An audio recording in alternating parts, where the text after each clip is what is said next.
that's good.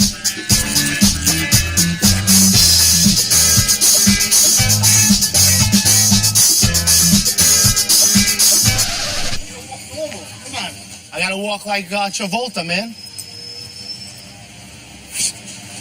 Gotta walk normal. Come on.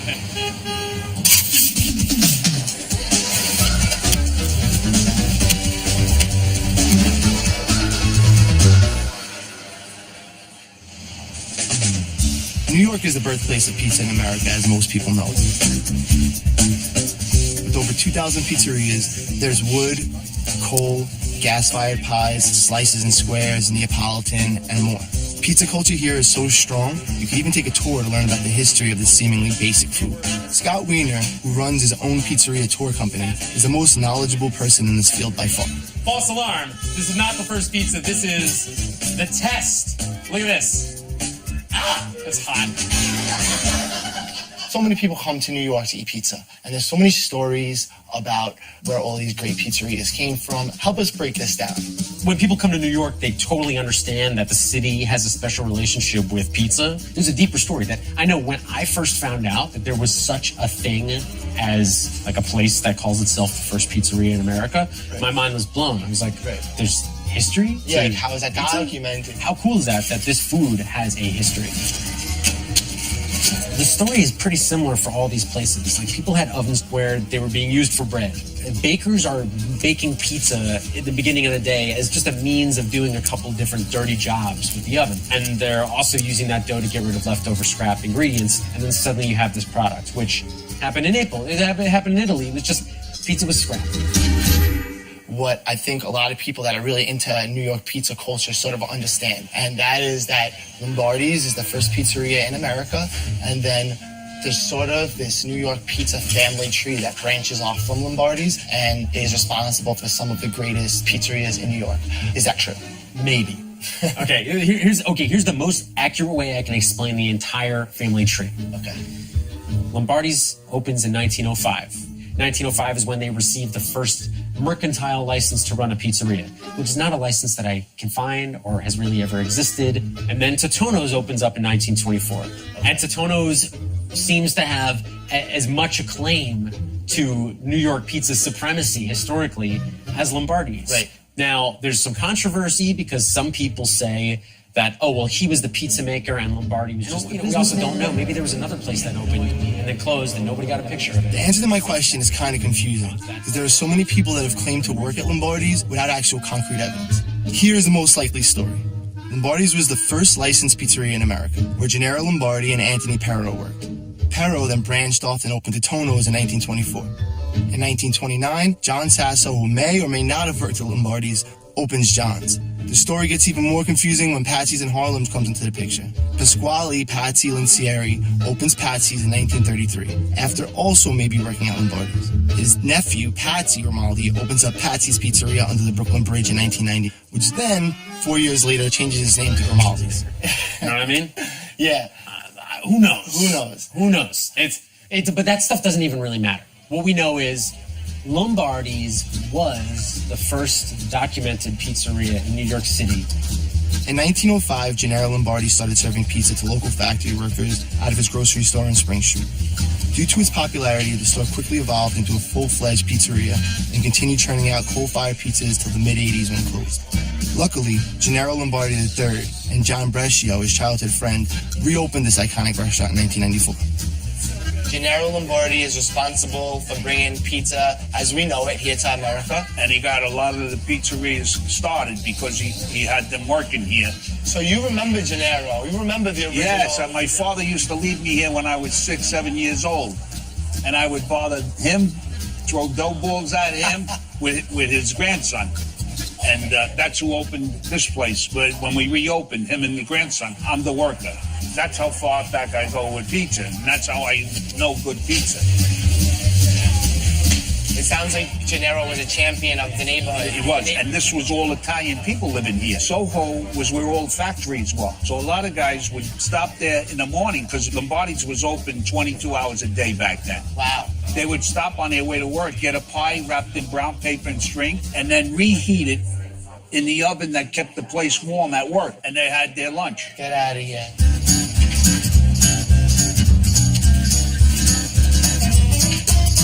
One of the things that defines Lombardi's is the coal oven. What is so special about a coal-fired pizza? Let's take coal versus wood. With a wood burning oven, it goes up real high, and as the wood burns away, the fire goes down. With coal, it burns more steady, so you got a constant heat. A good pizza has to have high heat because the inside will be light and airy with all the nooks and crannies. The toppings, they'll cook in 2 minutes and it'll be juicy. That's the key to a great pie. That's the key to a great pizza. Can I invite you to eat some pizza here? Come on in. Wow, this looks good. Ooh, this looks great. Enjoy your slice of history. I will.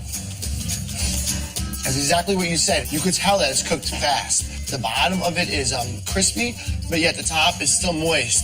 And you can definitely taste that it's from a coal oven and not from a wood oven. Definitely. Quality always shows. Right. Always shows up, Right. whether it's in the person or in food. I'm around pizza every day. I love it. Okay? I love eating it.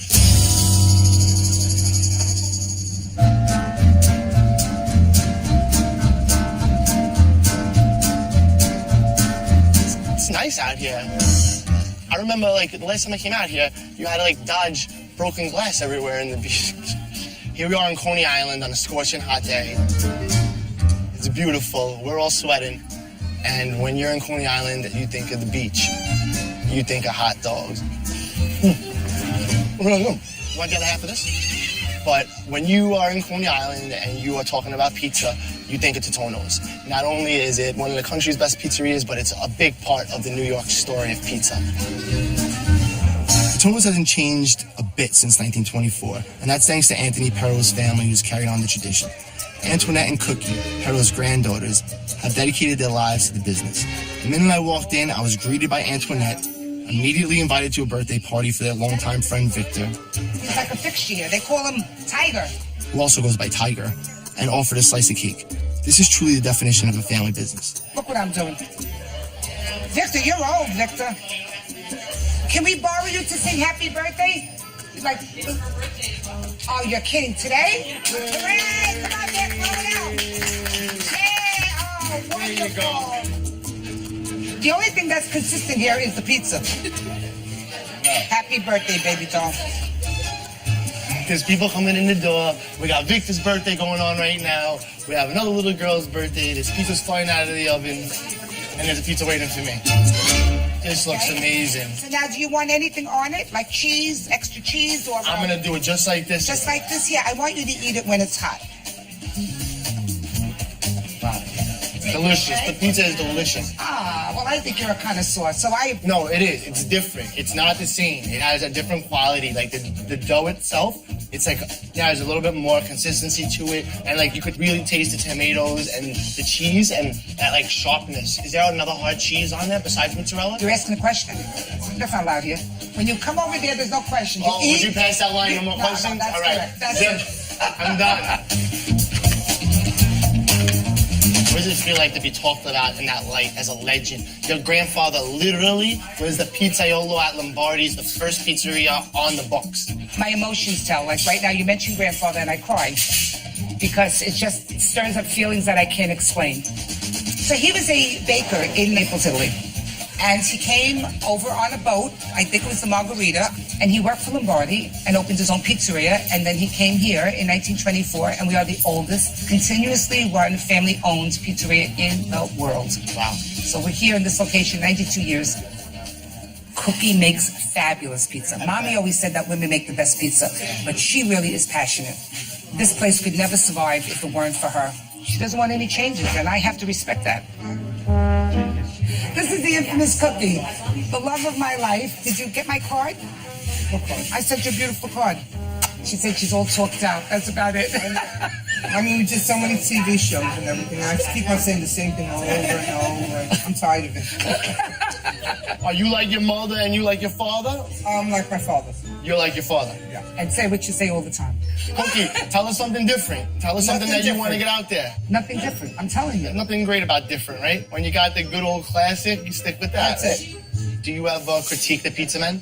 I know Mike has been here making pizza forever, Well, I'm confident in Michael now. But Yeah. At the beginning, yes. It's hard work. and he's been with you guys for 12 years now. Yeah. Yay, Mike! Woo! Michael. There it is. She calls him Michael. She calls him Michael. I love it. I love that oven is beautiful, and it looks like that peel. He's been using that same peel for the same 100 years. This oven right here has been making pizza since 1924. The old lady. Honestly, like, until I got comfortable working with the oven, because it's a coal-fired oven, each couple of inches is like a different temperature, just a whole different feel to it, and you have to basically dance the pie around. And honestly, every day I think I'm learning something, even at this stage of the game, you know. The fact that your sister and you were able to carry it on the same level that your father and your grandfather ran it at is, to me, it's like every father's dream come true, you know? We just keep us going because this is our passion, and it's like a constant roller coaster. Yeah. And it's constant fantasy land. And I just love being from Coney Island babies. That's So we awesome. are the true Coney Island babies. Michael, did I give you cake? The West Village has so many great pizzerias. When I was in the neighborhood, I decided to call my boy Mark to try some with me. You hungry? Yes, I didn't eat all day. You ready to eat some pizza? I'm ready. Let's go. All right, let's do it. You ready to do this? Good. How you been? Fantastic. Yeah. The first stop is John's on Bleecker Street, which is known for its coal-fired pots. When was the last time you were in this neighborhood eating pizza? Before I opened my pizzeria, I think the last time I was here, there was probably 5 names on the wall. Look at it. and I've been dying to come back here, so. What to you is like the classic New York pizza? Classic, I mean, going back, I mean, if you go back to the beginning of time, you know, Lombardi's, this place, Right. Taxis and Home, the classic coal oven pie. And then, you know, that transitioned into the gas oven pie, Joe's, the Farrah's, Prince Street. And now we have all the newcomers, the Neapolitan style. The Neo-Neapolitan. We're getting wave 2 of the Italians. Right, you know. right.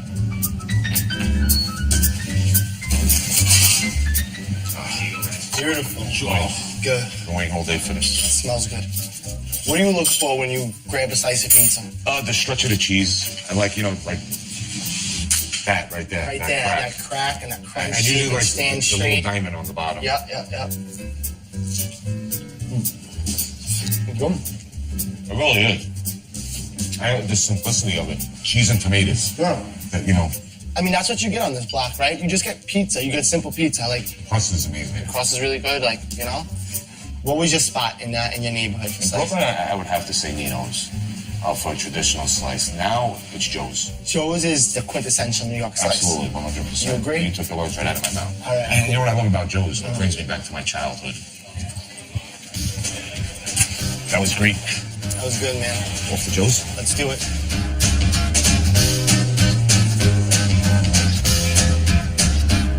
What do you want to do, Mark?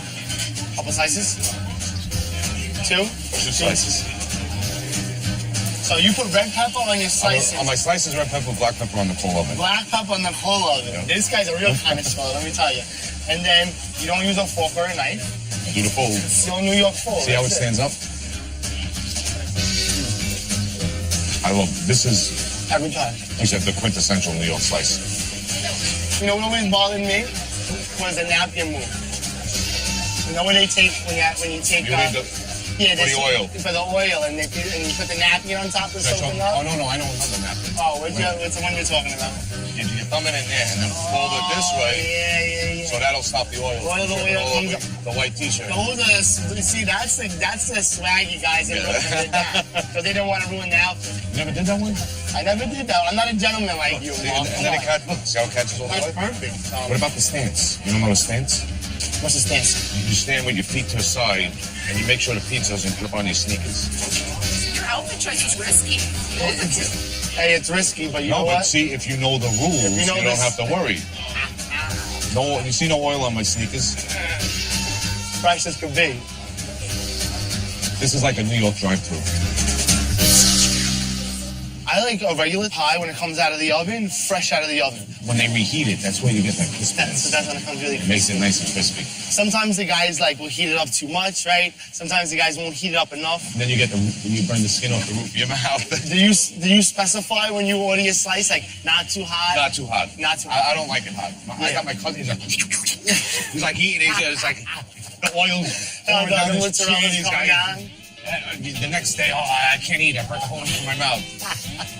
Here we are, famous Prince Street. Always a line ahead. While Prince Street looks like it's been here forever, it actually opened in 2012. The space used to be home to the original Ray's Pizza, one of many Rays of New York. Prince Street has a good slice, but what you really want here is a square. 2 square pepperonis. Is that what you call the spicy Prince Street? Yeah. All right, so we'll do 2 of those. How's it going? Good. Doing good. We're here for the square slice. The spicy spring. What else? That's the bestseller, right? Thank you so much, man. Thanks, guys. We'll be back. This is you just set up wherever in New York. That's it. You make it work. You set up shop and make it work. The pepperoni is incredible. Yeah, the pepperoni looks sick. New York bacon. The Sicilian always takes a back seat to the slice. And if you ask me, it's like the unsung hero of pizza. I think people because it's a little bit thicker, they're scared of it. But when you actually eat it, there's so many different textures, it's so good. There's nothing like hot pizza in New York on a hot summer night.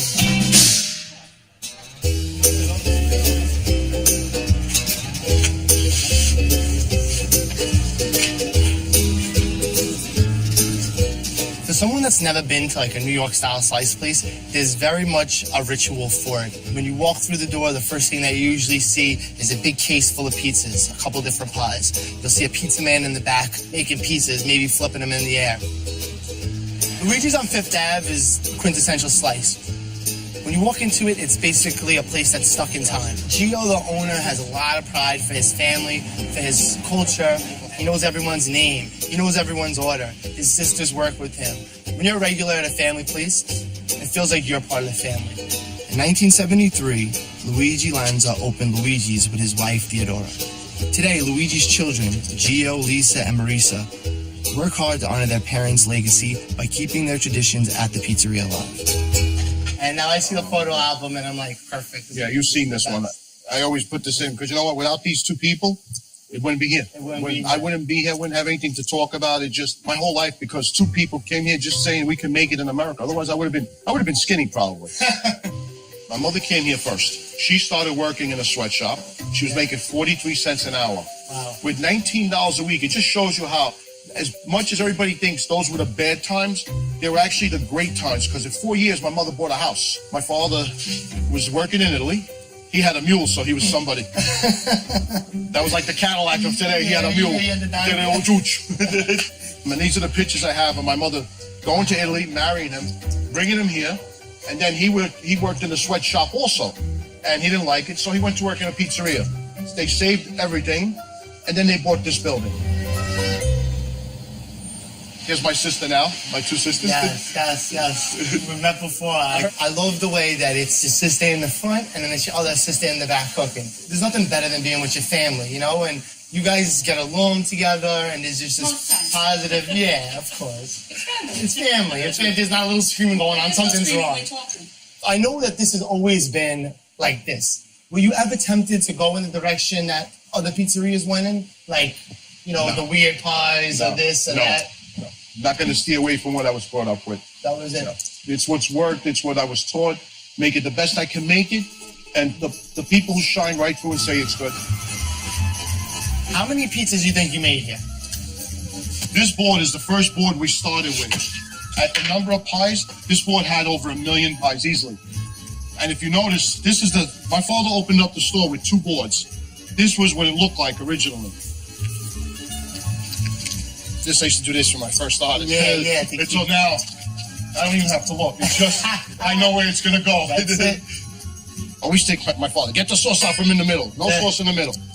And why is that? Because it's heavy and it'll stick. When the crust puffs up, everything kind of moves to the center, right? Yeah, exactly. How old were you when you made your first pizza? I was 11 when I started making pies. My first pie for a customer, I'll never forget. I looked back into the kitchen. I said to my father, Papa, not pizza. I was 13. He said, you make it. It was only a regular pie, so it's a 16-inch. Yeah. So he made me make my first one. Wow. I'll go ahead and I'll make my pizza, and then maybe you can give me some tips. Basically, I'm just trying not to touch the crust. Is that your... No, you can touch the crust. Do it? It's all right? Stay out of the middle. Not push too hard, right? Yeah, don't push hard. All right, beautiful. So walk right over, top deck. Top deck. don't think this is gonna be as round as Gio's, Mine are never round. but try. When you I'm don't trying. use flour, they never come in round. All right, Frank, you know what we're gonna do now? You're gonna eat one of my slices, I'm gonna have one of your slices that you made, okay? No, that makes me Okay. nervous. That makes me nervous. All right, let's see how I match up. I think I know which one's mine. No. Okay, that's for you, Frank. All right. Oh, we're gonna go with Frank's pie. Uh-oh. No, this is gonna be good. I already know when it's, listen, I can walk into the pizzeria and look and see what you did? And you can tell. 100%. Perfect. The pizza's so good. So easy to chew. It's just like, when it comes to ratio, is that the most important thing for you on the pizza? It's the way, you know, when I say it's in the hands, my hands do it. I just know, okay, I reached my limit. It's like breathing. How much do you inhale? You don't even, it's just I do it and that's it. I don't know that I've interviewed anyone that's probably made as many pizzas as you. I have no idea how many Those pies. names has made probably 1 million pies on their own. Oh, easily. And it's just, I just love what I do. It's, do you know, it doesn't even feel like I made one. When you do something that you like so much, it's not a job. People don't understand that it's not work for me. I come here to hang out. And you're never bored here. Take a dream come true. That's it. This, you make it. It's your show. That's it. This is my show. It's done. It's made. People are happy. Priceless. Totally priceless. Mucho busy? A little bit. No, I'm always busy. You, I gotta make time for everything. you do good work, you busy. That's it.